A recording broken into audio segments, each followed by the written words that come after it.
This is the semifinal match of the Cornerstone that we had in Portland, Oregon at the Portland Game Store. The top of the screen is Gage playing his Druid deck, and at the bottom of the screen is Stu, also playing a Druid deck. So again, Stu's deck is a mono fire aggressive Druid deck, and Gage's is a fire air Druid deck. So air splashing in things like Dapperel Vampire, grapple shots, making use of Updraft Ridge. We've seen that in previous games on the channel. And then if you can get Updraft Ridge out in the game, getting a lot of value from Tawny, since Tawny is a recurring token for him with Airborne. Turn 1, Gage playing Runes into its Tawny token and passing. Stu with a Funeral Pyre, summoning Tawny and then passing. Gage. I think he drew a spell for turn. He's just joking that this is gonna be a grindy game because it's basically a mirror match.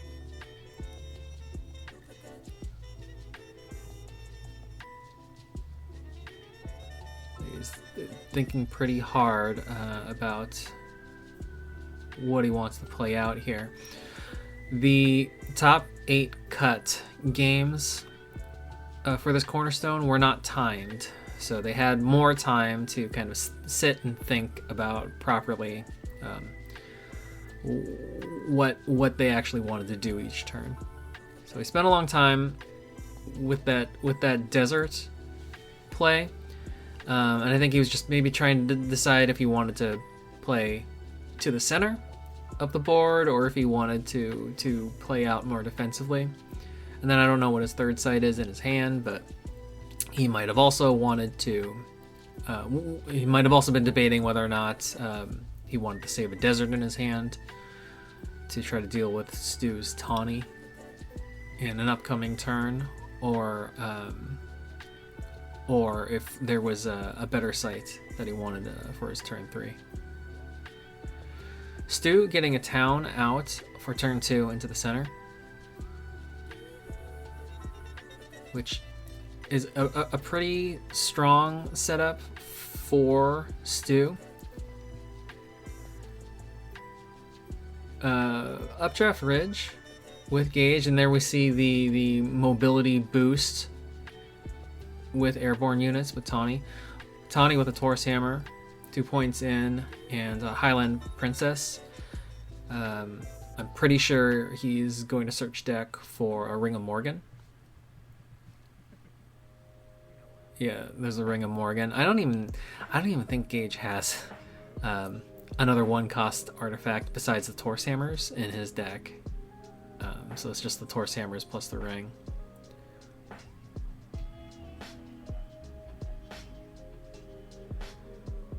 And then yeah, passing turn back to Stu.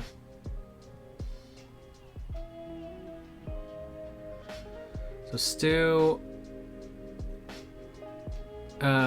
has a couple targets here.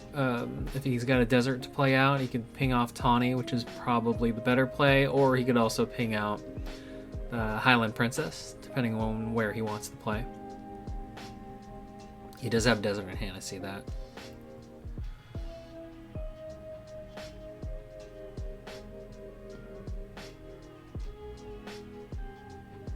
Yeah, so the remote desert, taking the Tawny off the board, I think that's a better play. And then I guess it didn't really matter because he had Clamor of Harpies to remove the Highland Princess as well. Clamor of Harpies, he's able to get out turn 3 here because of that discount from town with exceptional minions. So Stu's deck is fairly low to the ground, aggressive fire units, and then gets a lot of value from exceptionals in the bulk of the deck.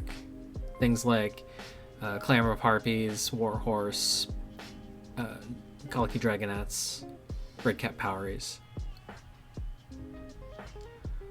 I think Stu has said before that he is running maybe 12 or 14 exceptional minions in his deck, and because it's a basically essentially a mono color deck, he doesn't have to really worry about threshold. Almost all of the fire spells in the deck should be around 2 threshold, 1 to 2 threshold, and then there's like 2 to 3 cards that are maybe 3 fire, and that's it. Gage playing, I believe that was the promo art Lone Tower to resummon Tawny.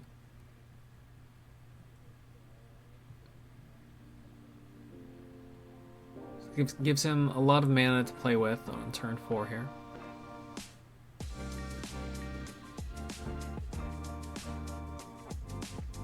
Still opting to leave that center site open. So inviting Stu to maybe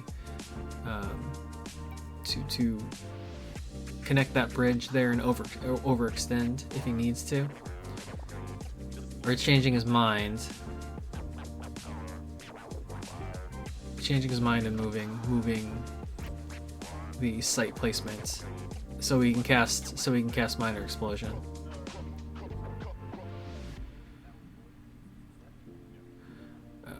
Stu saying that he thinks that the Minor Explosion can target the step range through void squares. Which I think we looked up later and it was not true. So Gage would have had to have played that site there in order for that to be a legal move. When calculating the steps for range, they have to be adjacent steps, and adjacent steps have to be within the same region.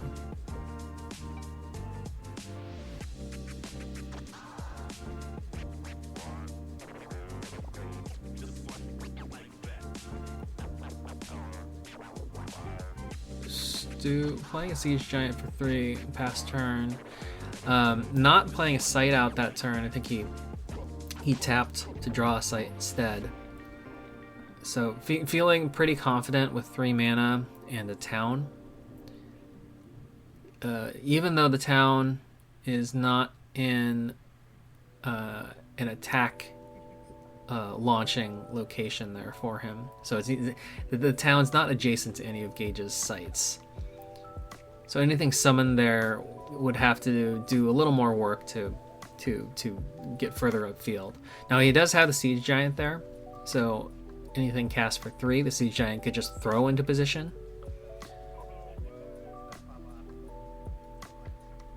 Gage at 5 mana at this point. I think he's still contemplating a move for this turn. He hasn't cast any spells yet. But like I was saying before, the Siege Giant in a really favorable spot for Stu there on town, just being able to launch everything where he needs. Gage, with an answer to that, he's got Black Plague down. That'll take care of the Siege Giant. I think that's fortunate for him to be able to. It's fortunate for him to be able to remove that piece.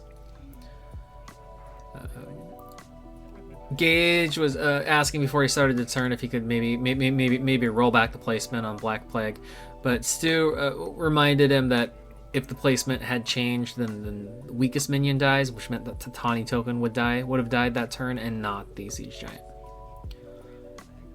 So Gage opting to stay with the original placement on the Black Plague.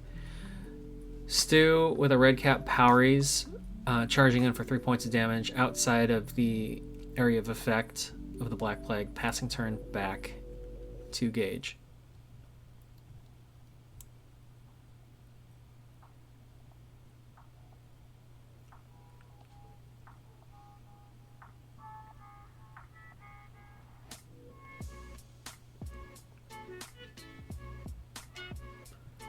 Gage starting his turn with 5 mana in his mana pool. He's got Tawny. Tawny's still all the way back in that corner there. I can't see what's in his hand at the moment. If he had another sight, which I don't think he does at this point. But if he had another sight, he could run Tawny into the red caps for 1 point of damage, and then play out the sight to resummon Tawny. Just as an option. He can also use that Updraft Ridge to again like swing Tawny in to the Funeral Pyre, which looks like that's what he's opting to do here. So 1 point in, and then maybe he has another way with 5 mana to deal with that red cap. He's tapping for a sight for turn to draw a sight. 5 mana for an Ascalon Phoenix. The Ascalon Phoenix is a potentially difficult piece for Stu to deal with if he's running Mono Fire. End of Gage's turn, the Black Plague dispels itself with no targets. So there are only a couple ways that Stu can deal with that piece, since it is effectively immune to fire damage. He has Banishes in his deck, which if they can target the Phoenix, will remove it from the board. And then other than that, I believe his only 2 non-fire minions are going to be his tokens, so Tawny or Bruin if he flips the Druid.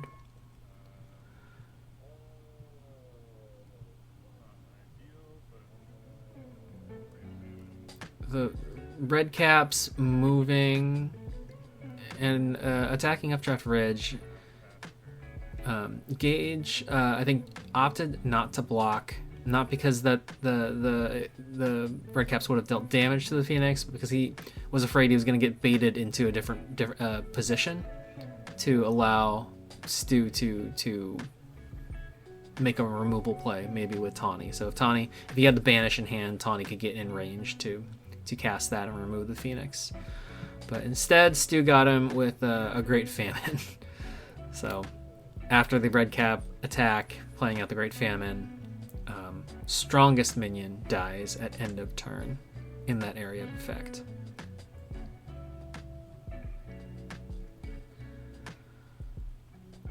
So Gage contemplating his move again here. It's a real bummer losing the Phoenix, because the Phoenix is just, it's so strong in this matchup against Stu. And Great Famine is again, it's like one of only a handful of cards in Stu's deck that can probably respond to that easily. I think it's just like maybe 2 Banishes in that deck and 1 Great Famine, and that's it for spell responses. And then you're relying on non-fire minion damage, which would be like a Tawny with all three Taurus Hammer trinkets. I'm not sure if he's running 3 trinkets or 2, or a Bruin, but the Bruin would have to be defending because it's not airborne or intercepting somehow. It just starts getting really tricky to deal with that to deal with the Phoenix.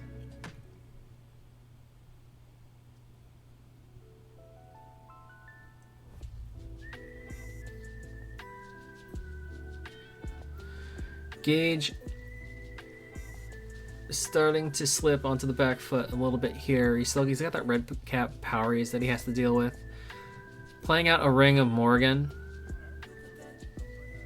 Taurus Hammer trinkets, 2 Taurus Hammer trinkets onto Tawny.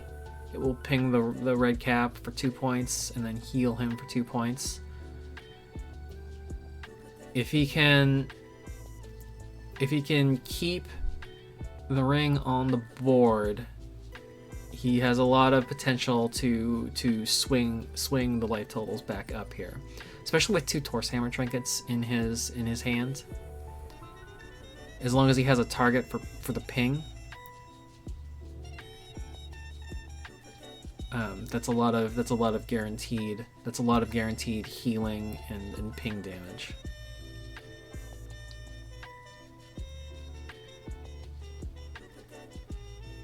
Choosing to swing for 3.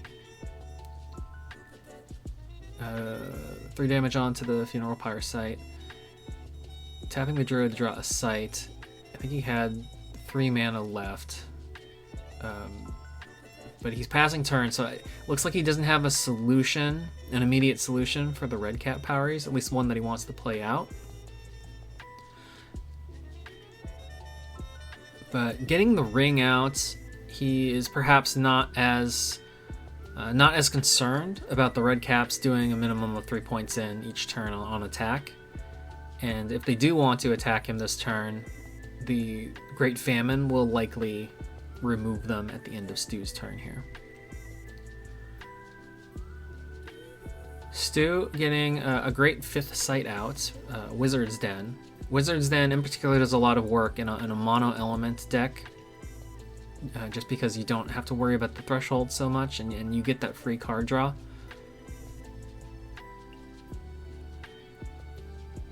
There's Stu with 3 points in, and unfortunately Stu has a Shatter Strike. So Shatter Strike to remove that ring and do another 3 points in with the red cap.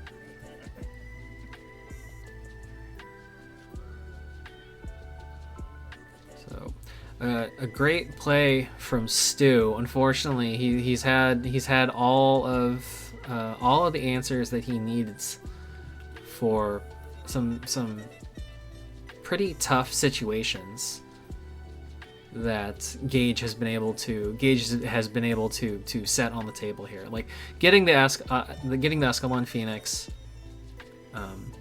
was a huge threat, and also getting that ring out was a huge threat with Gage to stabilize the game here. End of turn, the Great Famine does have to kill the Poweries, so the Poweries die, and the Great Famine will stay around for one more round here. Gage starting his turn, 5 mana is mana pool. Down to life totals. Gage is at 10, Stu's at 14. So they're both getting closer to essentially the halfway point here on life totals. Gage is there. It's a little stickier for Gage just because it's more conceivable that you can get a strike down from 10 points to door versus 14 points to door. You can still do 14 points in a turn. It just gets a little harder. Tapping for a Funeral Pyre.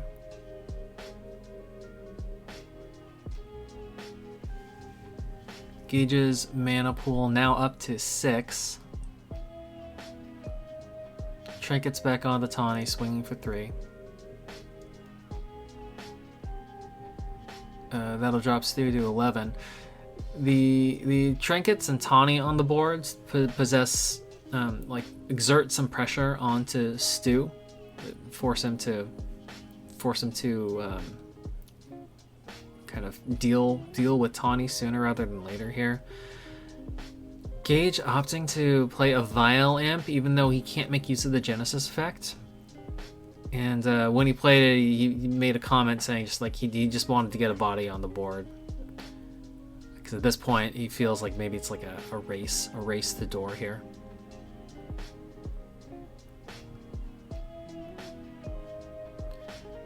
And he didn't have besides the trinkets, he didn't have another play that turn.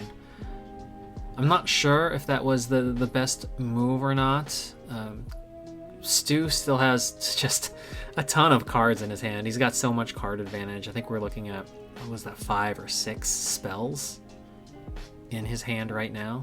Tapping to draw a sight. It might have been more advantageous to hold the imp back.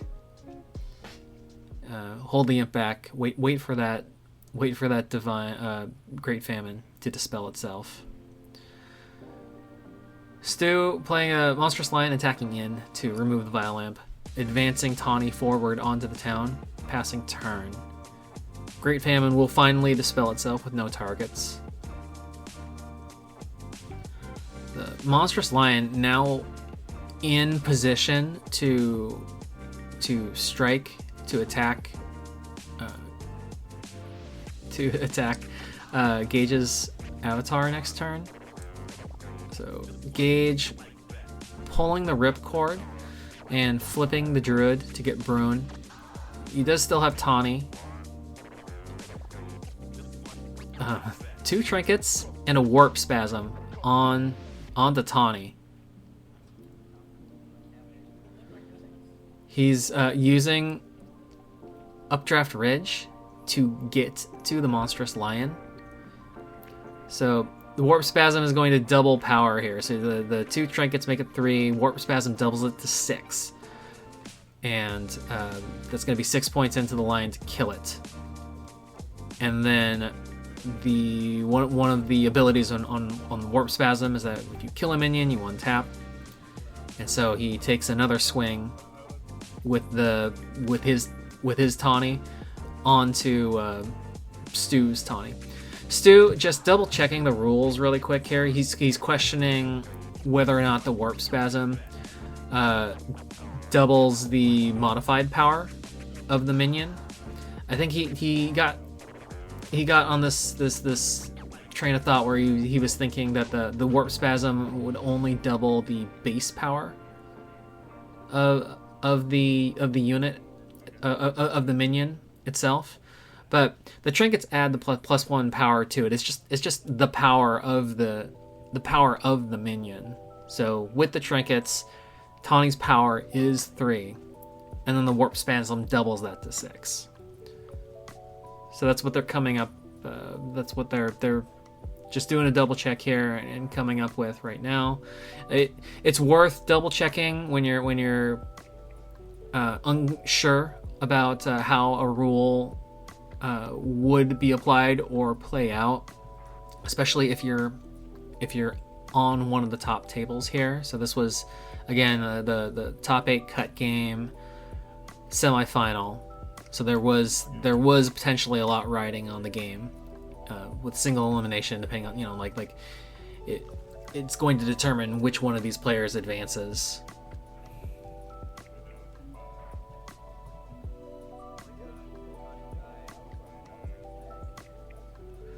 And then additionally, after he gets that kill with Tawny, there's still his Tawny would still be alive, and so it swings in for that last attack onto the Druid itself. So a huge turn for Gage.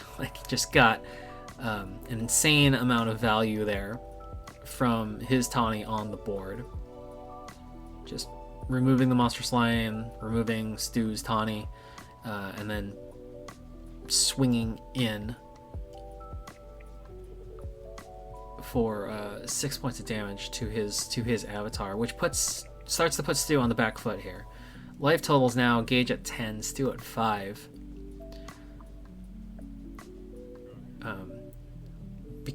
It's becoming more likely that Gage might be able to get Stu to door first.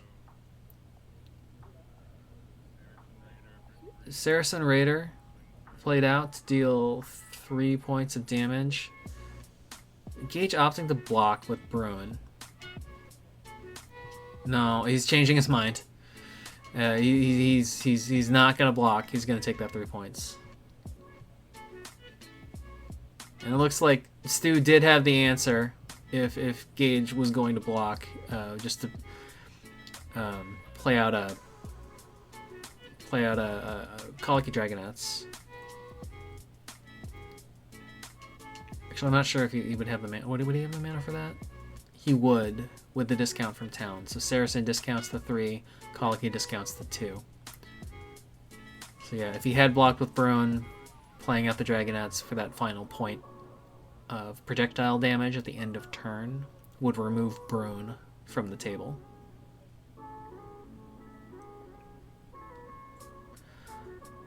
As it is right now, Stu, I think, just contemplating what he wants to do next here with his remaining 2 mana for turn. His avatar is still untapped.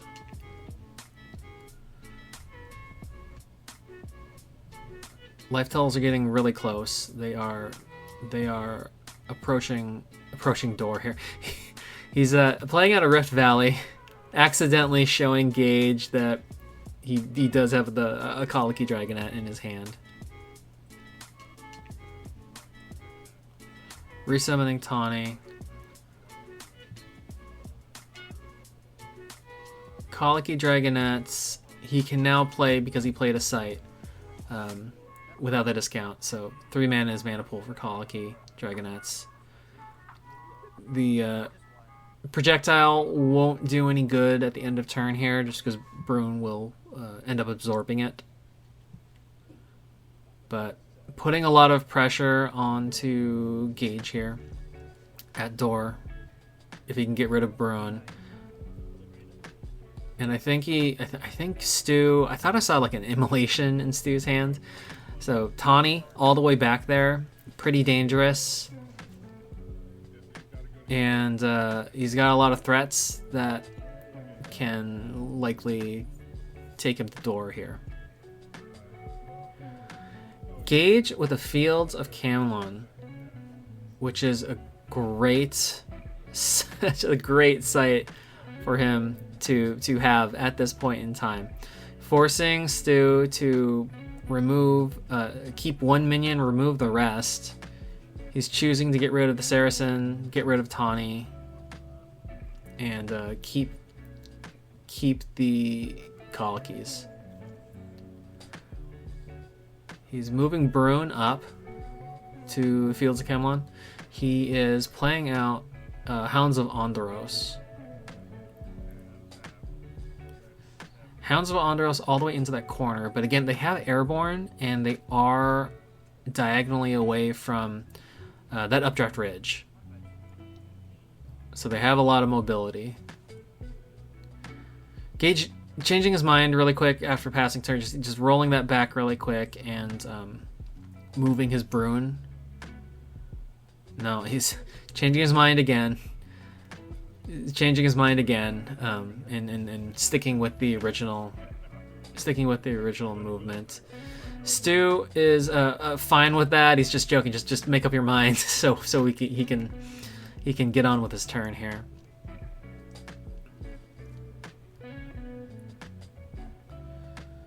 So yeah, life totals. Gage at 7, Stu at 5. Stu has to figure out a way to remove Brune here.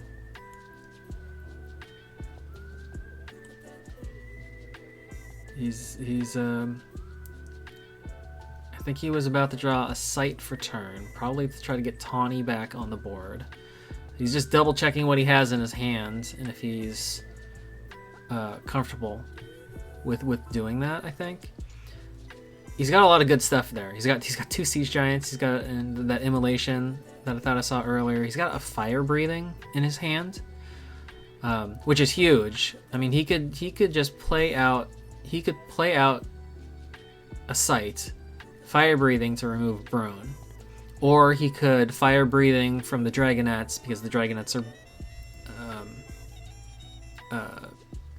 dragons, minion type dragons, with the Fire Breathing, and kill the Hounds because they'll deal 4 points. Hounds are only 4 power. So he has a lot of options here. He's drawn to the site, probably because he wants to get Tawny back on the board. He drew his smokestacks. He wasn't super pleased about that. I think he didn't want to play it out in a way that was going to disable the town that he has. Because he's currently sitting at 6 mana. With that town, I mean, 6 mana gives him the ability to play out both Siege Giants in one turn, which is huge. There's that fire breathing that we had talked about earlier. So fire breathing from the Colikies to remove the Hounds. And then Colikies attacking in for 3 points. Tapping for smokestacks. Playing it all the way in the corner because he doesn't want to shut down town.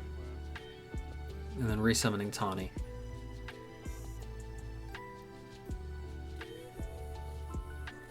Swinging with Raiders for 3 points of damage. And I think he took advantage of, again, he took taking advantage of that discount from town to get Raiders out for 3 mana instead of 4. Almost able to get Gage the door on that turn, but not quite.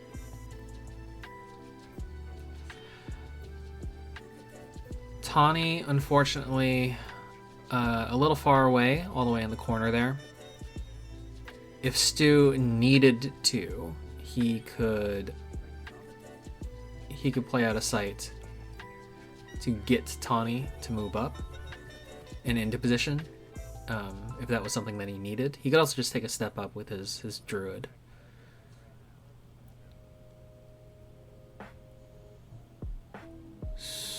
Gage is he's contemplating putting 2 Torse Hammers onto his Druid.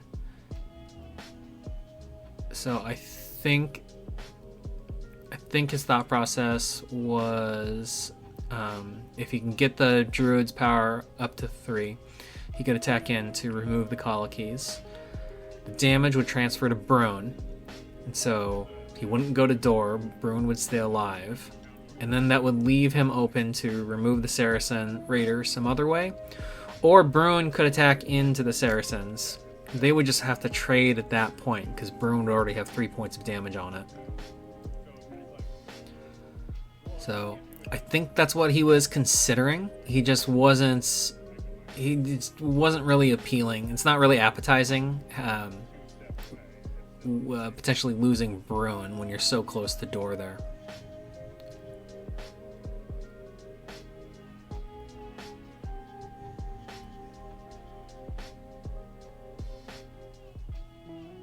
So they're looking pretty closely at what to do here. Gage just trying to figure out if he has a better play. A better play than that, probably. Like, he needs to take care of those 2 minions, especially the Coliki, as soon as he gets the door and loses Brune. That's an automatic win condition for Stu, if he gets it into position. The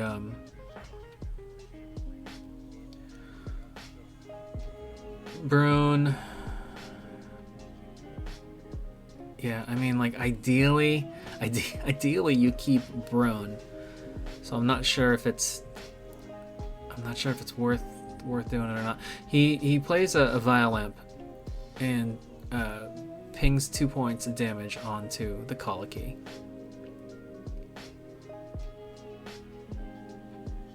So that's 2 mana spent. 5 mana left in his pool at the moment. So he's got 5 mana to come up with some other solutions here.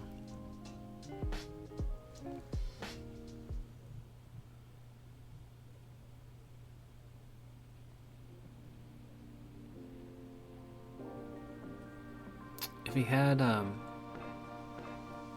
if he had a desert in his hand, he could have played the desert up and pinged the Saracen for 1, and then played the Violent to remove. Swinging in with his Druid to remove the Coliki. Brune takes 3 points of damage. And then he's gonna pass. So he's just gonna he's gonna pass turn, risk it with a blocker for the Saracen.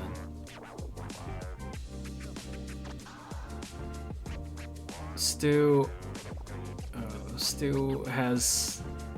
he drew a spell for turn. He drew into a Disintegrate, which is an amazing spell to have at this point in the game when you're looking at ways to remove Brune He's got everything that he needs there. He's got an immolation, which would also just straight up remove Brune.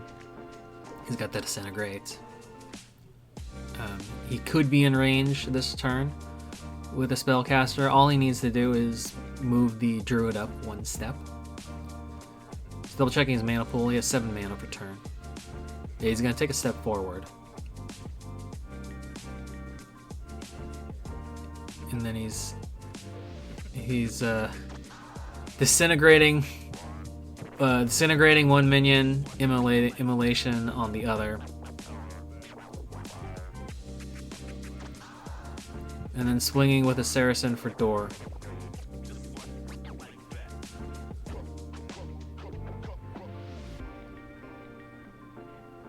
So burning, like doing a hard push here to get Gage the door, and just banking that he still has board presence, minion superiority to get the job done.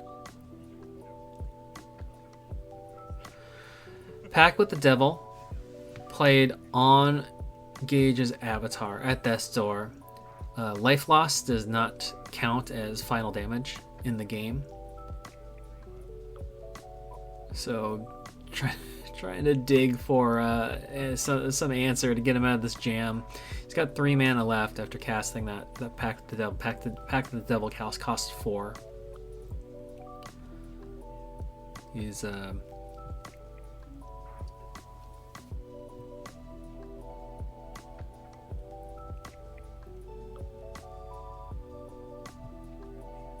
there's not a lot he can do here.